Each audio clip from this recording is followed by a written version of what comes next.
Being human isn't easy, but it could be simple. In fact, it is much simpler than you think it'd be, for it requires grounding ourselves in simple things and accepting the more complex, out-of-control things. Life doesn't come with a manual, but fortunately for us, Stoicism can act as one. But why buy what Stoic philosophy is selling? Why indeed do that when we can fish out the most suited self-help from the sea of information? First, the Stoics aren't selling quick fixes, they are offering us reason. Second, the reason they're offering isn't just common sense, it is the wisdom of ages, the reflection on 1,000 lifetimes, and the observations that can only come from long experience, ready, waiting to be unlocked and implemented with two things that are often highly inconsistent and irrational: consistency and rationality, respectively. So, the question isn't whether you can consistently think rationally, and if you're ready to be rationally consistent, the question is, will you? In today's video, we'll go through 10 Stoic principles so that nothing can affect you. And because we'll do that in excruciating detail, don't skip any part of the video and take it one principle at a time. When you're done, let us know in the comments how you feel about it. Consider subscribing if you appreciate what we're doing. And to help us continue to create unique stuff for the community, like and share the video. Remember, wisdom doesn't have a runtime. It only demands attention and prescribes consistency to be effective. Now, there's a lot to cover. So, let's get started. Firm purposes. Often, a lack of purpose is the silent culprit behind much of the distraction, dissatisfaction, and aimlessness we experience in life. We may not always realize it, but when we drift without a clear direction, we become vulnerable to every distraction, every whim, every shiny object that pulls us off course. What's worse is that, in today's world of constant noise, endless distractions, and the pursuit of quick pleasures, this lack of purpose can go completely unnoticed if we aren't careful. It seeps into our lives, clouding our sense of meaning and leaving us restless without knowing why.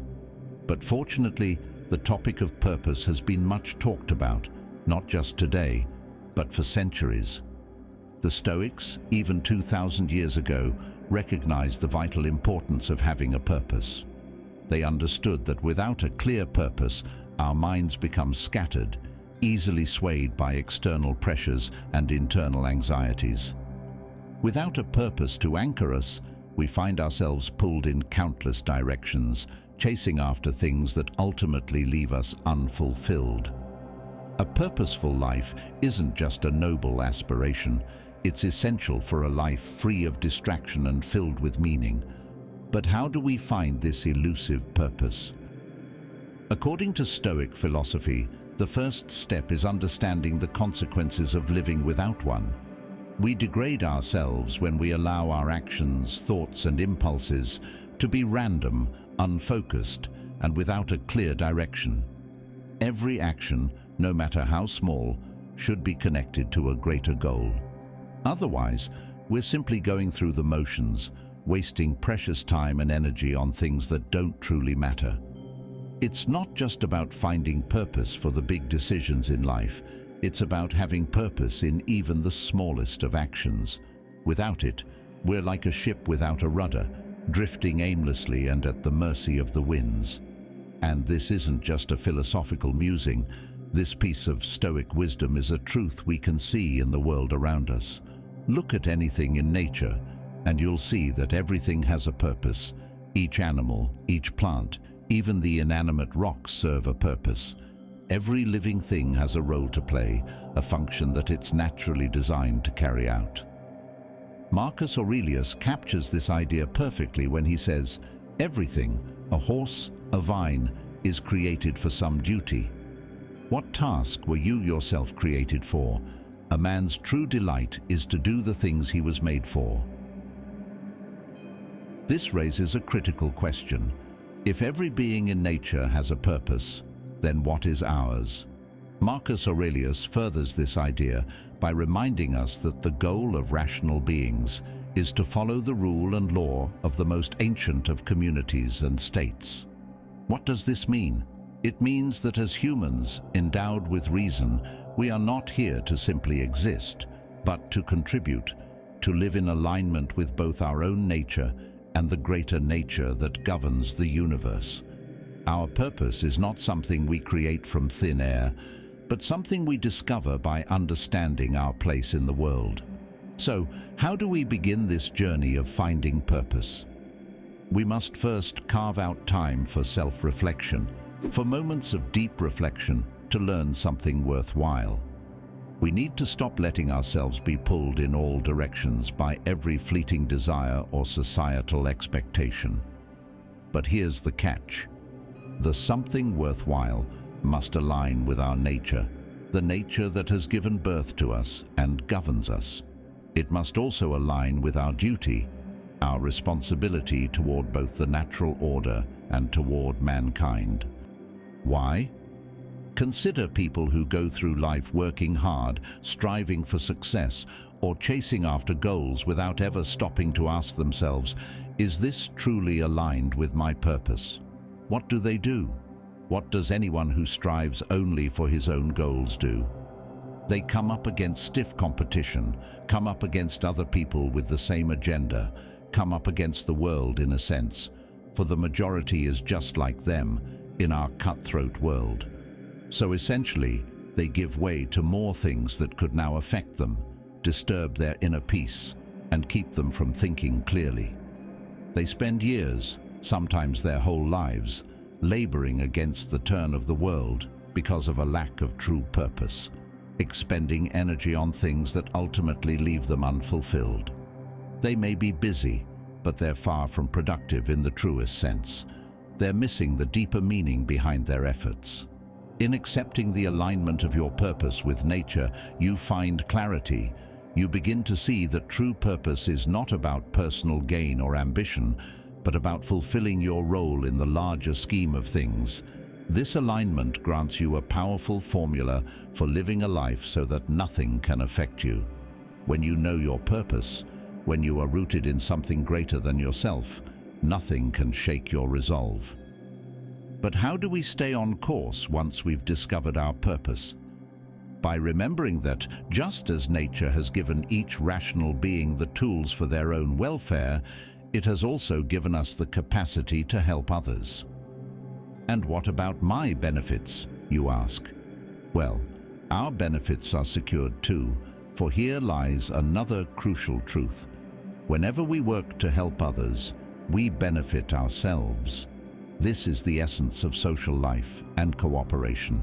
We are not isolated beings, each striving for personal achievement.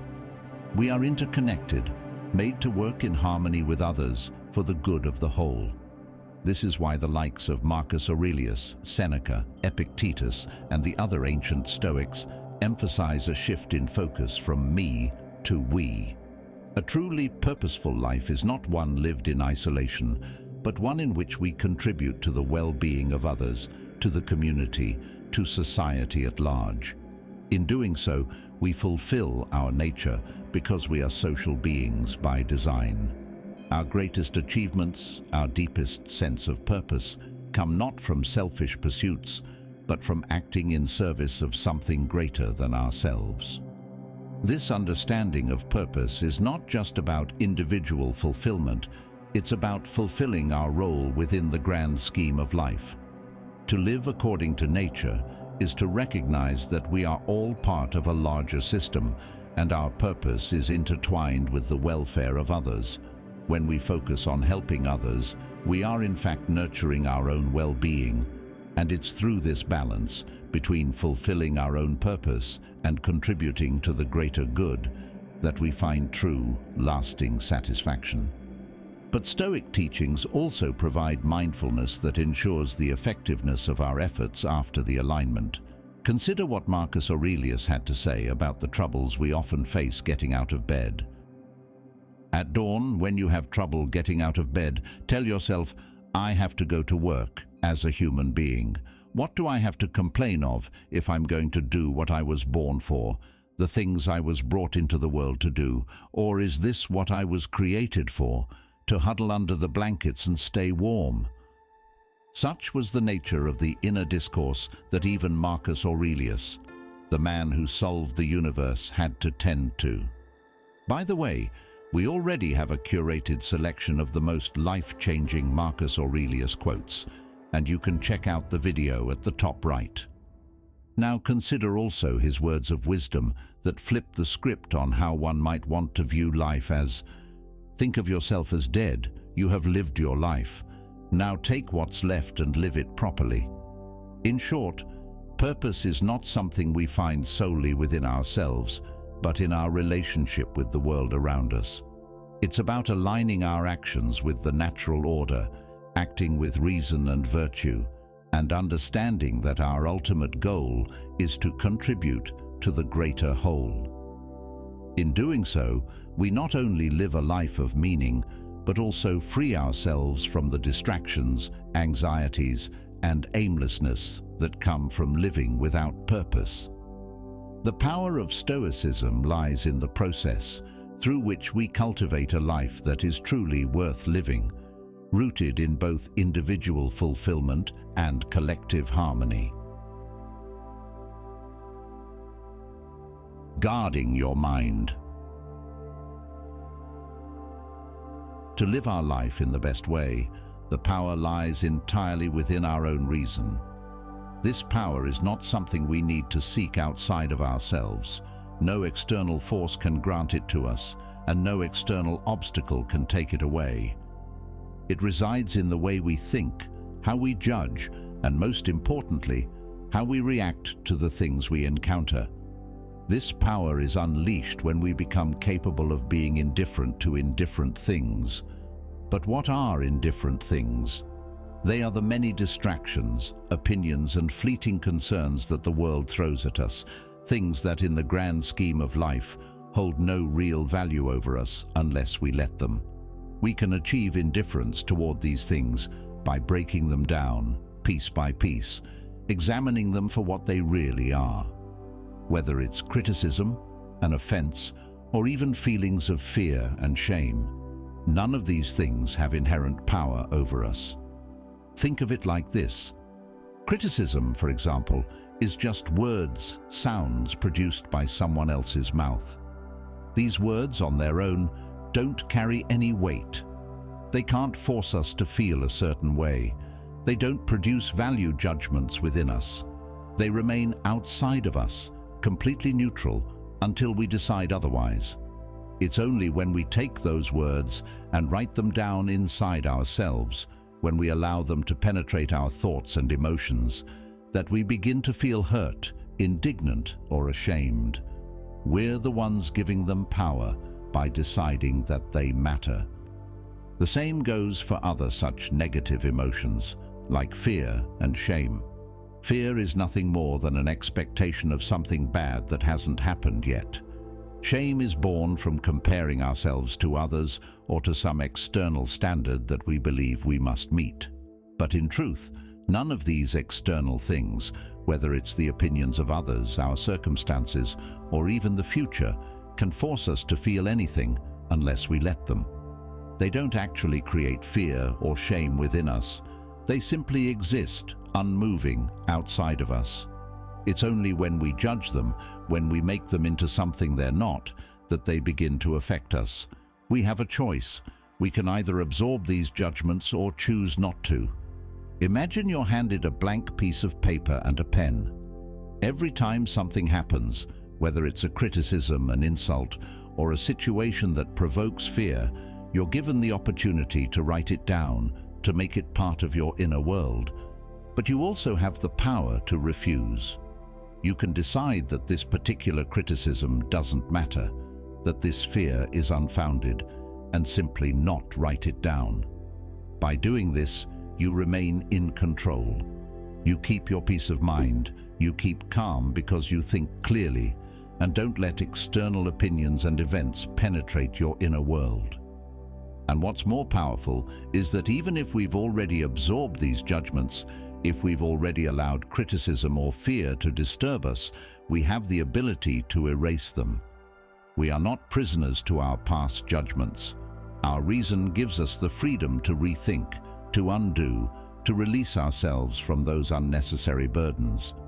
If you feel shame over something you did or didn't do, or fear about what might happen in the future, you can pause, reflect, and choose to erase that judgment. You can tell yourself, "This thing doesn't control me. It has no real power over me. I see what it truly is, a shackle of my own making, but not anymore." And with that, the emotions tied to it begin to dissolve. You don't need to carry the weight of every offense or fear forever. You can practice letting go of them the moment you decide to. The Stoics remind us that our reason is free, completely and utterly free. It belongs to no one but us.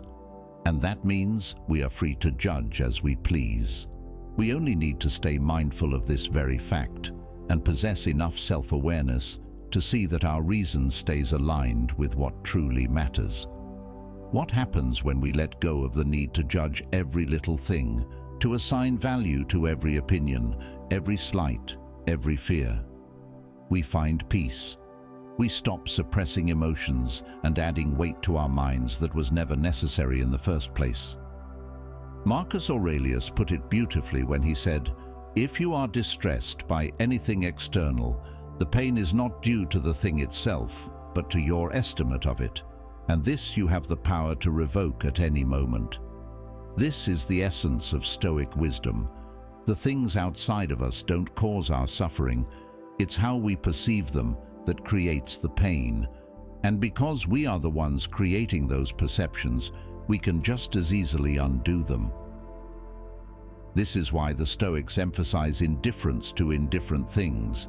They are indifferent because they don't affect the core of who we are. Your worth, your happiness, your peace of mind don't hinge on external things like criticism, fear, or shame. They reside within you, within your ability to judge and respond. When you stop giving power to things that don't deserve it, a shift in perspective happens, one that enables you to reclaim that power for yourself, to begin to control your mind. You stop feeling indignation, you stop perceiving wrongdoing, and you stop tormenting yourself in cycles of anxiety. Instead, you begin to live with clarity. You start to focus only on what truly matters, your virtues, your actions, your character, and you let the rest fall away. This doesn't mean you stop caring or stop trying. It means you become more selective about where you invest your energy. You stop being dragged down by things that were never truly within your control. And in doing so, you open up the space to live your life in the best way possible, calm, focused, and free from unnecessary emotional turbulence. You reject the victim mentality and cultivate a growth mindset. In the end, living well is about choosing not to judge where judgment is not needed. It's about understanding that you hold the pen in your hand and you get to decide what you write down and what you erase. And when you master that, you master your mind, you master your inner world, and that is the key to a peaceful, fulfilling life. Handling criticism. Not letting criticism affect you begins with a simple question. Will you let it change your actions? The key lies in understanding whether the thing that brought about the criticism was right in the first place. If what you said or did was appropriate, if it aligned with your principles, then it doesn't matter what others think. Their comments, their disapproval, are just noise. If it was the right action for you to take, then it remains the right action, regardless of the judgment passed on it.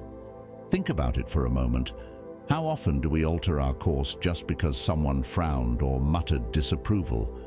We begin to second-guess ourselves, not because what we did was wrong, but because we're afraid of standing out or being judged. But others aren't walking your path. They're following their own impulses, obeying their own whims and insecurities. Their criticism is not a reflection of the truth, but a reflection of their perspective. Don't let it sway you from what you know to be right. Don't get distracted by the crowd's whispers. Keep walking. You have your own nature to follow, your own inner compass that aligns with the natural order of the universe. Stay true to that. Let others follow their impulses, but you keep walking straight ahead. When it comes to dealing with criticism, the Stoics offer a perspective that cuts through the sting of insult like a hot knife through butter. Ask yourself, do I deserve this criticism? If the answer is yes, then there's no reason to be offended. After all, it's a just outcome. You're simply receiving feedback that points out a flaw or mistake that you can correct. It's justice at work, and there's no room for insult in justice. But if the answer is no, if the criticism is unwarranted, then the one offering the critique should be the one to feel ashamed, not you. In either case, the insult loses its power. It can't touch you because you've already dissected it, pulled it apart, and seen it for what it is, either truth or error. There's another tool central to Stoic philosophy to disarm wrongful criticism. Think of it as a case of mistaken identity. Imagine the critic as someone mistaking you for another person entirely. They've hurled an insult or leveled a judgment, but it wasn't aimed at the real you. It was aimed at some version of you that exists only in their mind, a shadow, a misinterpretation. How can you be offended by an insult aimed at someone you are not? By taking this approach, you allow the criticism to slide off your shoulders, like rain rolling off a coat, because it never really applied to you in the first place. And finally, the best Stoic practice to handle unfair criticism is simply not to return it. This is where many people stumble. When we feel attacked, our instinct is to fire back, to defend ourselves, to even the score. But by doing so, we let the criticism gain ground. We give it life, we give it weight. True strength lies in restraint, to truly focus on what you can control. When you refuse to engage, when you don't retaliate, you rise above the fray. You show that the insult has no power over you, that it doesn't ruffle your calm. You maintain your inner peace, your dignity, and in doing so, you show that you are in control, not the other person's words. Marcus Aurelius, in his Meditations, wrote, "It never ceases to amaze me. We all love ourselves more than other people, but care more about their opinion than our own." This is the crux of why criticism bothers us so much. We place more value on what others think of us than on our own sense of what's right. But what would happen if you flipped that? What if you loved yourself enough to trust your own judgment above the fleeting opinions of others? What if, instead of bending to every critical word, you stood firm, rooted in the knowledge of who you are and what you stand for? The truth is, most criticism says more about the person giving it than about you. Their insults, their harsh words, come from their own frustrations, insecurities, and misunderstandings. Let them own that. You don't need to take it on. As Epictetus once said, "Remember, it is not he who insults or strikes you who affronts you, but your judgment that these things are insulting or hurtful. When, therefore, anyone provokes you, be assured that it is your own opinion which provokes you." The power to remain unaffected by criticism comes from this deep understanding. It is not the words themselves, but how you interpret them that causes pain. If you choose not to see insult, there is none. If you choose not to react, the insult has no target. And that, in the end, is the ultimate victory over criticism, not the last word, not the sharp retort, but the quiet confidence that comes from knowing that your peace cannot be disturbed by anyone else's opinion. Transforming offense. It's all too common, We get offended when someone insults us, talks down to us, or disrespects those we care about. It's almost an instinctual reaction. We feel a sting in our chest, our blood heats up, and we want to defend ourselves, or worse, retaliate. But take a moment to pause and reflect. Is this really necessary? When someone speaks ill of you, what's really happening? If you know deep down that you've done no wrong, that their words are unfounded, then where does the harm lie? Epictetus would argue that the harm doesn't lie in the insult itself, but in your decision to let it bother you. Consider this. When someone criticizes you unjustly, they are not making an informed judgment. Their harsh words are rooted in ignorance. Maybe they don't see the full picture, or maybe they're projecting their own insecurities and flaws onto you. Either way, their insult says more about them than it does about you. In fact, their actions are no different than if someone who doesn't understand music criticizes a symphony. They simply don't know what they're talking about. Now, this is easier said than done. When someone speaks against us or someone close to us, the instinct is to jump into action and defend, especially when it concerns a loved one. But here's the Stoic truth. We do not truly possess anyone, not our friends, not our family, not even our partner. They are individuals with their own lives, choices, and fates. So when they face insult or hardship, we must understand that it is not within our complete and absolute control to stop it from happening. We cannot protect them from every harsh word.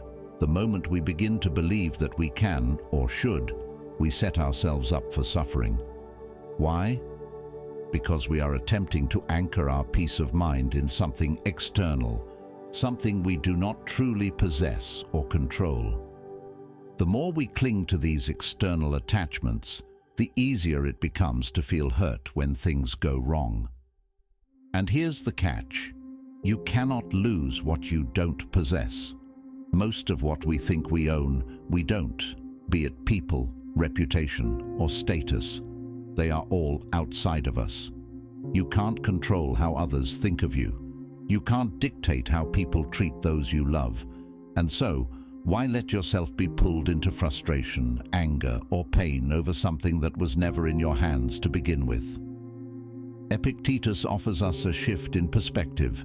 Instead of reacting with anger or frustration, look at the person who has offended you with pity. Why? Because they are blind. Not literally, of course, but blind to the true nature of good and evil. They have lost their way of understanding what matters. They lash out, insult, or criticize because they are confused about what is truly important in life. And just like you wouldn't get angry at a person who cannot see the difference between black and white, why get angry at someone who is blind to right and wrong? Their error is one of judgment, and in that, they deserve your compassion, not your hatred. When someone offends you, ask yourself, is this person lost in their judgment? Are they unable to see the difference between good and bad? Once you frame it this way, employ cognitive reframing, so to speak, the offense starts to look ridiculous. It's like getting angry at someone who is colorblind for not seeing a red apple. How absurd does that sound? The same logic applies here. If someone is acting out of ignorance, why should we, knowing better, respond with outrage? But more than this, Epictetus invites us to ask an even deeper question. If the greatest harm a person can experience is the loss of their ability to make sound choices, and if someone has already lost this, if their offense or insult comes from a place of deep confusion about what is right and wrong, what good is there in being angry with them? They've already lost something far more valuable than you have. Instead of reacting with anger, we should feel pity for them, feel empathy for them, and practice forgiveness. And let's be clear, pity isn't weakness, it's understanding. It's recognizing that this person, in their confusion, is suffering in a way they don't even realize. They are lost, and their offense is a sign of their internal misfortune. So rather than letting yourself be dragged down to their level, rise above it. Drop the anger, drop the hatred, and instead meet their offense with calm and pity. Let go of the readiness to take offense. By doing so, you not only free yourself from unnecessary emotional baggage, but you also act in accordance with nature, embracing wisdom over impulse, peace over conflict. So the next time you're insulted, whether it's a snide comment, a personal attack, or something directed at someone you love, remember, the offense only exists if you allow it to. You can't lose what you don't possess. Instead of letting their blindness pull you into anger, step back and see it for what it is, an error, nothing more. Overcoming fear and shame. Fear and shame are two emotions that often dominate our lives, shaping the way we think, act, and interact with the world. But when you break them down, they share a common root: the desire to control or possess things that are simply beyond our reach. Fear can arise from both external forces, like societal expectations, judgment from others, or dangers in the world, and internal sources, such as our imagination conjuring up worst-case scenarios. On the other hand, shame is more frequently a result of comparison. We measure ourselves against others and come up short. I'm not as attractive. I'm not as successful. I'm not as smart. Shame thrives on this comparison, making us feel inadequate because we're chasing standards that aren't even ours to set. Both fear and shame, then, share this. They're fueled by a desire to have something we can't have, or to avoid something we can't avoid. We want control over things outside of our power. We fear losing something external, our health, our reputation, our possessions, things that, no matter how much we cling to them, are always subject to forces beyond our control. Shame works similarly. We compare ourselves to others in ways that are unfair and unrealistic, desiring qualities or possessions that we think would validate us in the eyes of society. And when we fall short, shame creeps in, convincing us that we are less worthy, trapping us in a cycle of self-criticism. Epictetus, one of the great Stoic thinkers, gets to the heart of this. He teaches that fear, shame, and their companion anxiety arise when we fixate on things that are outside our control.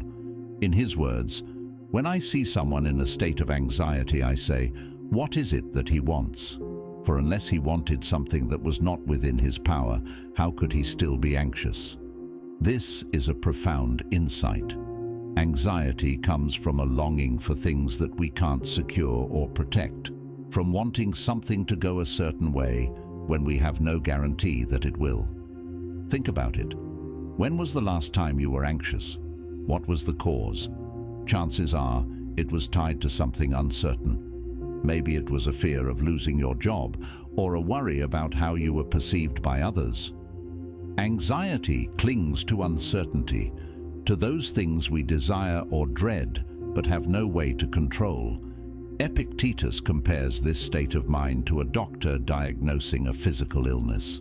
Just as a doctor can tell someone's health by their appearance, we can diagnose someone's mental state by their anxiety.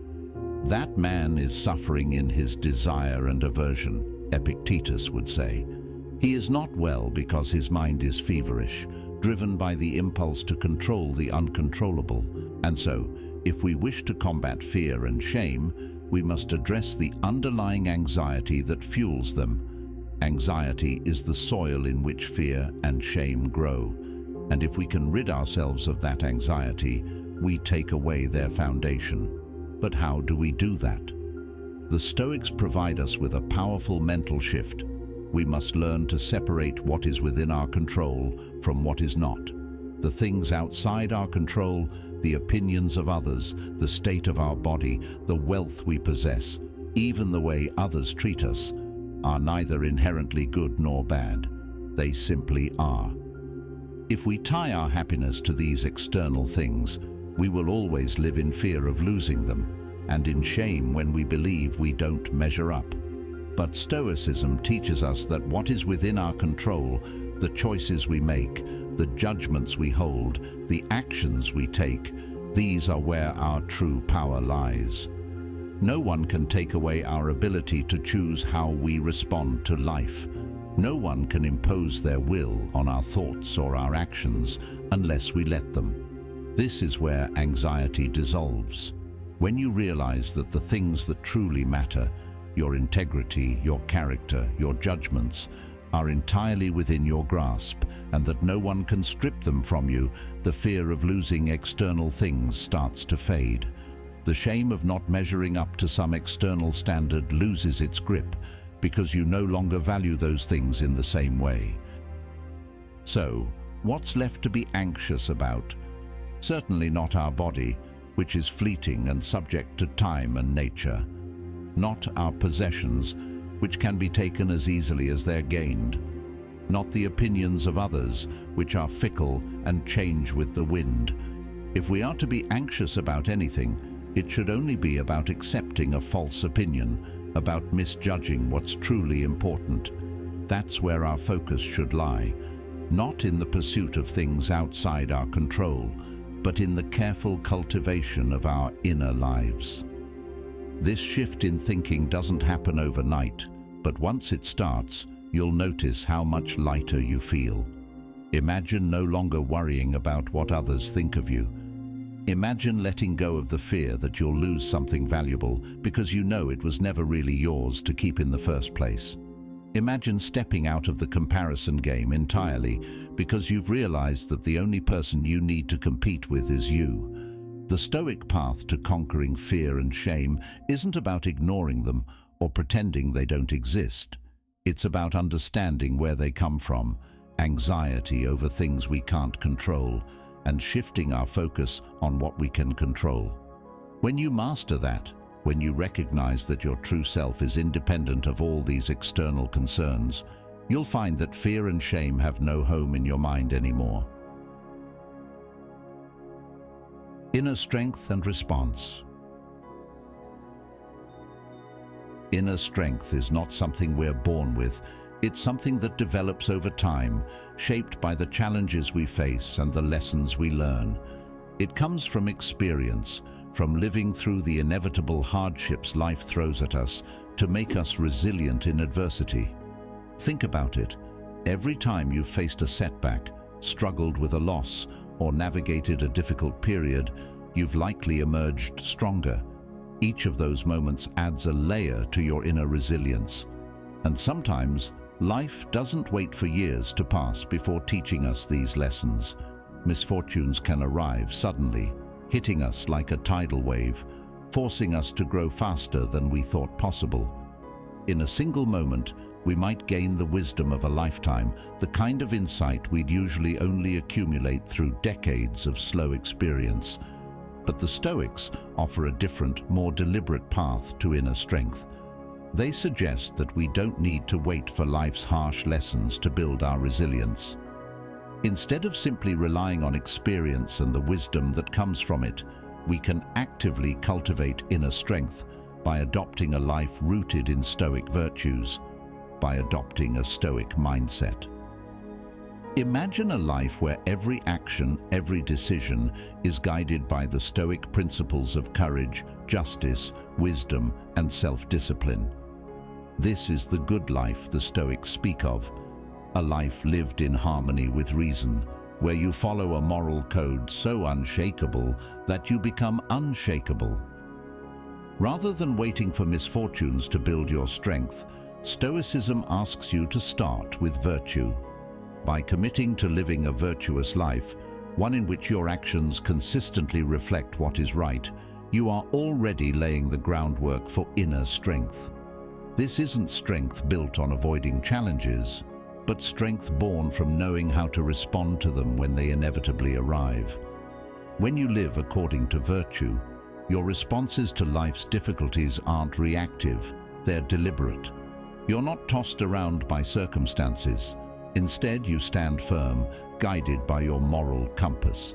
So, how does this work?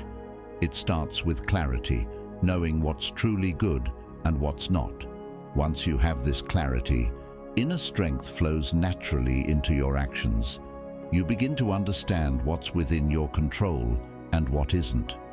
You can't control whether people like you, whether you'll always be healthy, or whether life will throw unexpected challenges your way. But you can control how you act in the face of these challenges. You can choose to respond with courage instead of fear, with patience instead of frustration, with wisdom instead of rashness. Let's take a common example. Imagine losing your job. For most people, this would be a cause for panic or despair. But a Stoic would view the situation differently. They would recognize that the job itself is external, not something that defines them or their worth, just a means to an end. What's within their control, however, is their response. Will they maintain their fixation and give in to fear, or will they approach the situation with calm and rationality and try to find another means to their end?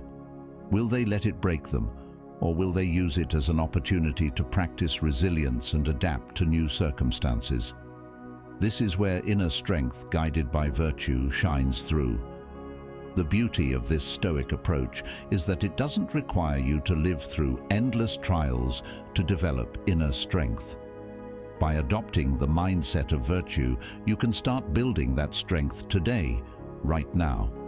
Every moment becomes an opportunity to practice the virtues.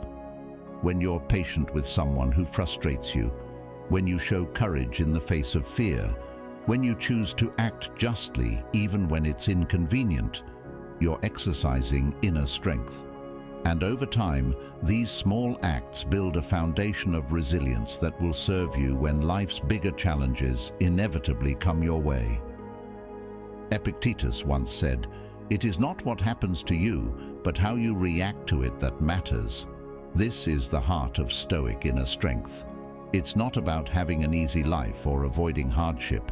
It's about knowing that no matter what happens, you have the power to choose your response. The Stoics teach that the only thing truly within our control is our own mind, our own will. And when you understand that, you realize that nothing external can take away your peace of mind unless you allow it to. This realization is the source of true inner strength. When you commit to virtue, you align your actions with what's good, and in doing so, you cultivate resilience. You begin to see challenges not as threats, but as opportunities to practice your virtues. And with that mindset, you become unshakable. You become strong, not because life has spared you from difficulty, but because you've trained yourself to meet every challenge with clarity, courage, and calm. Restraining actions. You can have the wisdom to let nothing affect you and the inner strength to push through everything. But unless you act with reservations, your actions stand to disrupt your inner peace regardless. Just because you can guard your mind to transform offense, handle criticism, and overcome fear and shame, doesn't mean you should invite more of those things through your actions. This is where self-restraint comes in. Restraining your actions starts with cultivating a deep awareness of them. It's about paying attention to what you're doing, what you're feeling, and how you're responding to the world around you. Imagine for a moment that your actions are like arrows, and every time you react impulsively, you shoot them off without aiming. Practicing self-restraint is like pausing before you release the bowstring, making sure your arrow is aimed at the right target. It creates a space between stimulus and response, a moment where you can reflect on what's happening and choose the most appropriate course of action. This moment of pause is where wisdom lives. Often we think of restraint as simply holding back, but it's much more active than that. It's acknowledging your feelings without letting them take control. For example, if someone insults you, your first instinct might be to snap back, to defend yourself. But self-restraint means stepping back from that initial impulse, recognizing the anger or hurt that flares up, and deciding, this doesn't seem truly helpful now, does it? Did I just toss my values away to get even?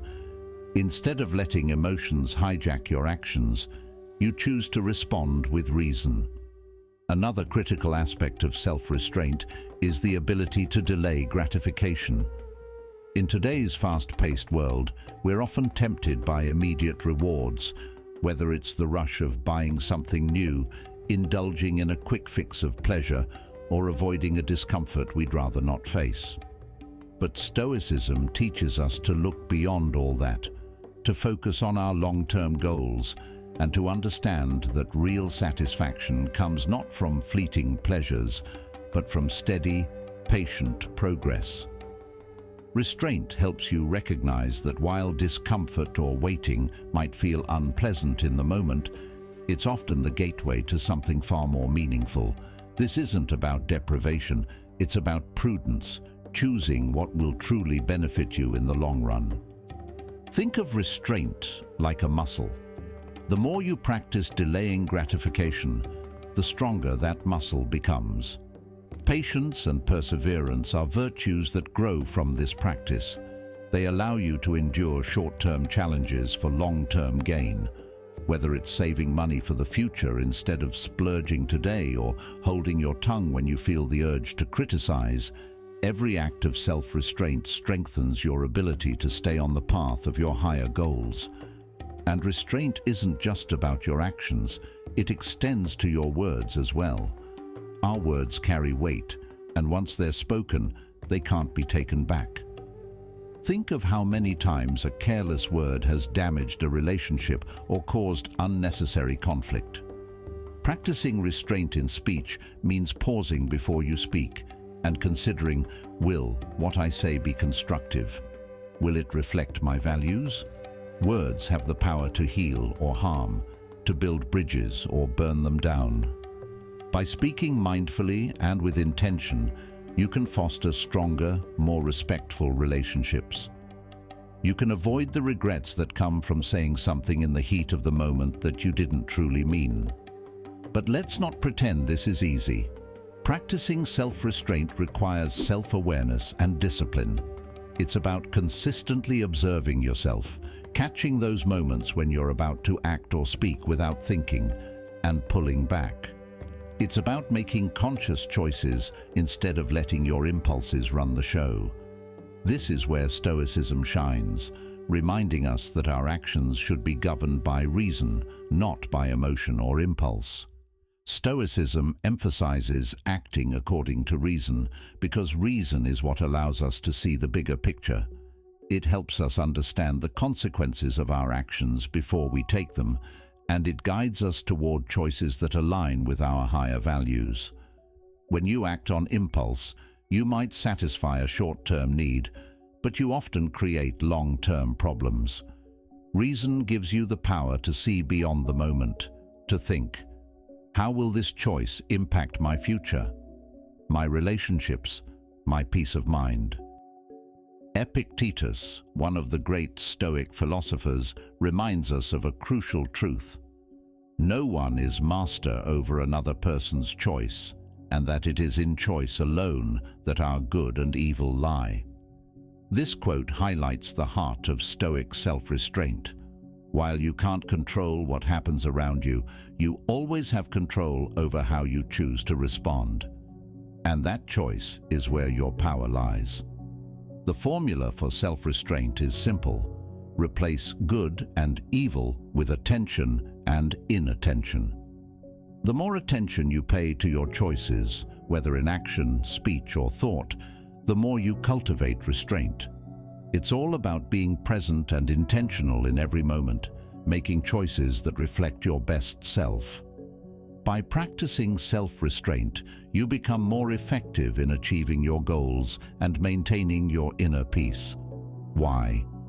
Because restraint keeps you focused. It prevents you from getting sidetracked by distractions, temptations, or emotional reactions that pull you off course. It gives you the clarity to stay aligned with your values, to act with purpose rather than being tossed around by external circumstances. When you restrain your impulses, you avoid regret. When you hold back from saying something hurtful, you strengthen your relationships. And when you focus on your long-term goals instead of chasing instant gratification, you set yourself up for success. In the end, self-restraint isn't about limiting yourself. It's about empowering yourself. It's about recognizing that the greatest freedom you have is the freedom to choose your response in every situation.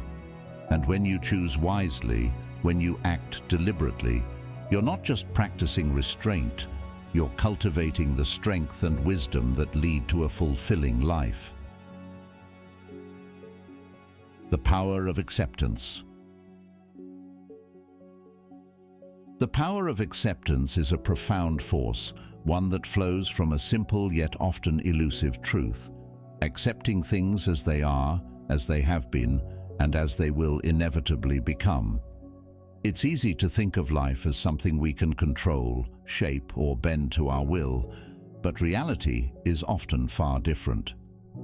Life has a way of reminding us, through unexpected challenges and detours, that there are forces, destiny, nature, time, that will always be beyond our reach.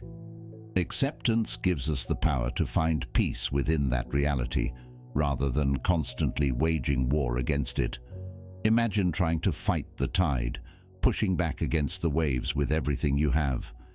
You might make some progress, but eventually the water will overwhelm you. Acceptance is realizing that you don't need to fight those waves. Instead, you can choose to ride them, to let them carry you without losing yourself. It's not about surrender. It's about understanding your place in the grand scheme of things. Nature has its own rhythm, its own will, and sometimes that will override yours. When that happens, the real strength lies not in resistance, but in adapting, in flowing with the current instead of against it. And yet, there's something deeply empowering about this acceptance. By acknowledging that certain things are out of our control, we tap into the freedom that is within our grasp. You see, while you can't dictate the events of the universe, you can always decide how you'll face them. You can choose to look at the hand destiny deals you, and instead of asking, "Why me?" you can ask, "What can I do with this?" This shift in mindset is the ultimate freedom, the ability to look at life's circumstances, no matter how tough, and find your own path forward. More importantly, this power of acceptance invites us to look inward, to question our desires and ambitions. We all have dreams, goals, things we strive for. But often, these pursuits are based on a belief that once we achieve them, we'll finally feel fulfilled. It's the classic "I'll be happy when" trap. I'll be happy when I get the promotion, when I have more money, when I'm in the perfect relationship. But have you ever stopped to wonder, what then? What will you do once you've achieved that desire? Will it truly change the way you feel, the way you live your life? This brings us to the most important part of acceptance, the acceptance of one's lot in life, of what you already have. We spend so much of our time looking toward the future, imagining how things will be different once we get there. But what if the happiness or peace we seek is already available to us? What if we don't need to wait for some external event to change how we feel inside? This is the heart of Stoicism, the idea that you can find contentment, fulfillment, and strength within yourself without needing the world to change around you. Consider the story of an emperor, a mighty ruler who dreams of conquering new lands. Why does he want to expand his empire? Perhaps he imagines that once his power is greater, he can finally relax and enjoy the simple pleasures of life, like sitting down with his friends over a bottle of wine. But here's the irony.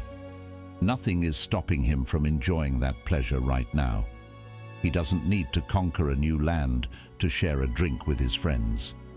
The peace he's searching for already exists within his grasp, but he's too focused on the distant horizon to see it. This example speaks to all of us. How often do we chase after things we believe will bring us happiness, only to realize later that we could have found that happiness all along.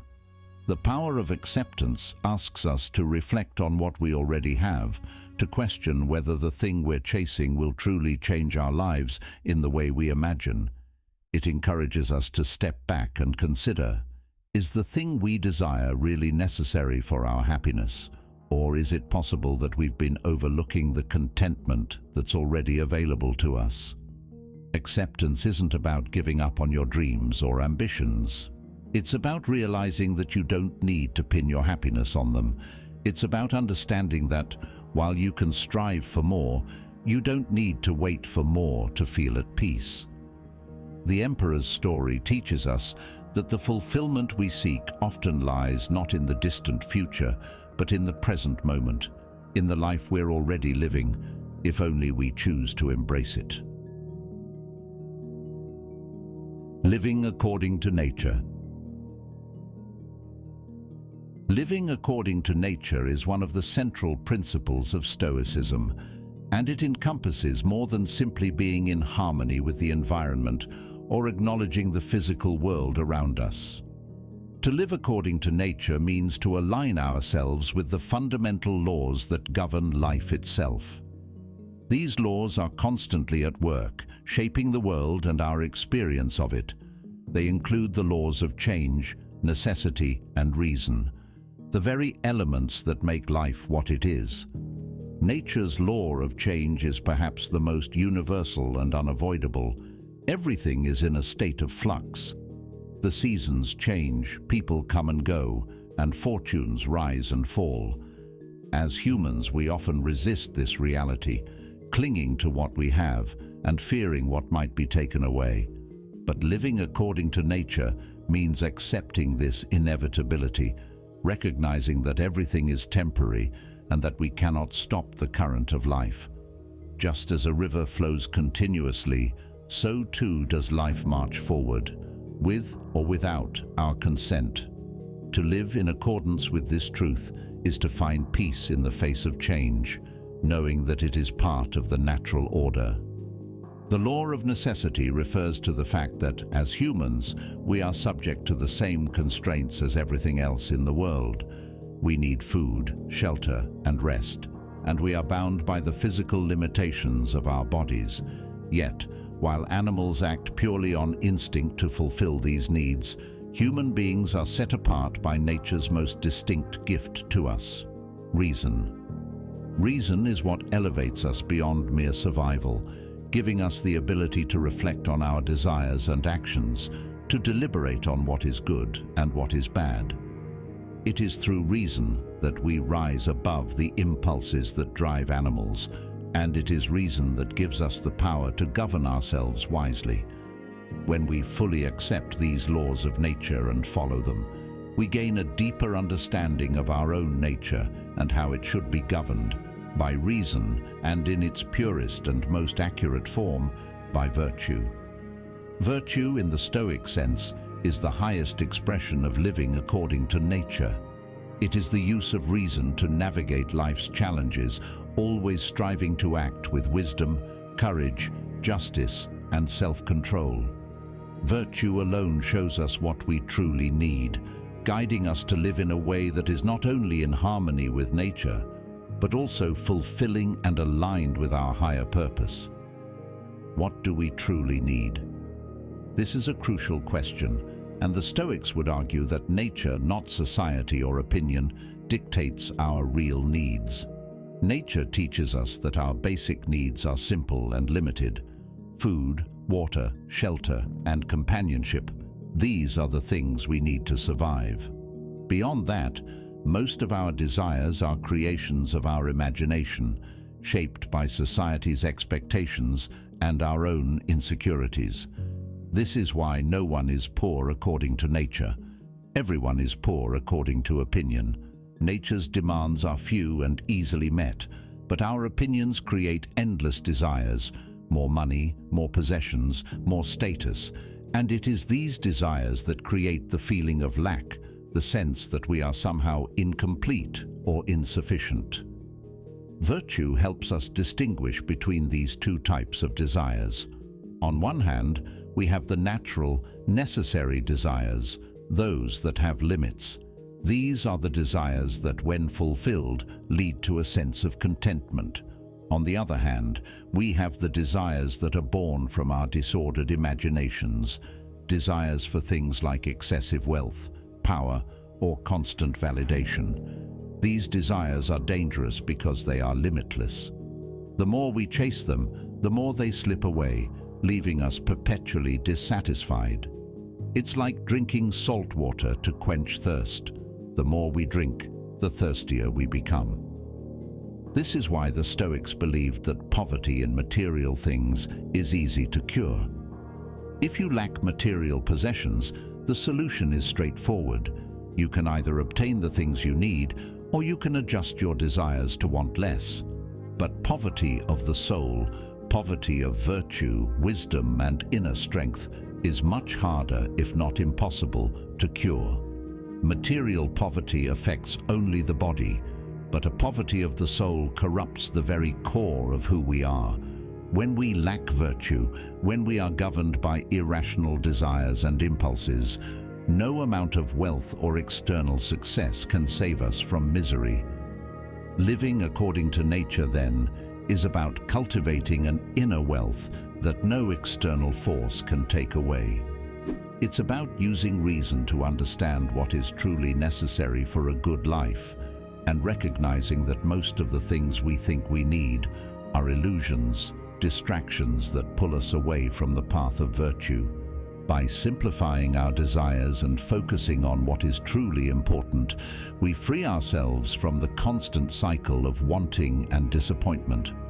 In a world that constantly pushes us to want more, to be more, Stoicism reminds us that we already have everything we need to live a good life. Virtue is the key that unlocks this understanding, and once we embrace it, we find that the path to happiness and fulfillment is much simpler than we ever imagined. Living according to nature means living with clarity, seeing things as they are, not as we wish them to be, and aligning our actions with the wisdom that nature and reason provide. When we do this, we find peace, because we are no longer at war with ourselves or the world around us. We have learned to live in harmony with nature, and in doing so, we have learned to live in harmony with ourselves. If you like what we do, feel free to do more and like and share the video. And if you haven't already, subscribe to the channel, to the community. How, you ask? By hitting that like button as a symbol of your commitment to change. By subscribing to join a community where wisdom isn't just shared but lived, to help us create powerful stuff. And don't forget to hit the notification bell, the gentle chime of a Stoic philosopher, reminding you to return to this space of learning and growth. Each like, each subscription, each notification is a step towards a collective awakening. And if you feel that stirring in your heart, that resonance with the words of Marcus Aurelius, Seneca, or Epictetus, share this video. That will help us immensely in continuing to create powerful and unique stuff for the community.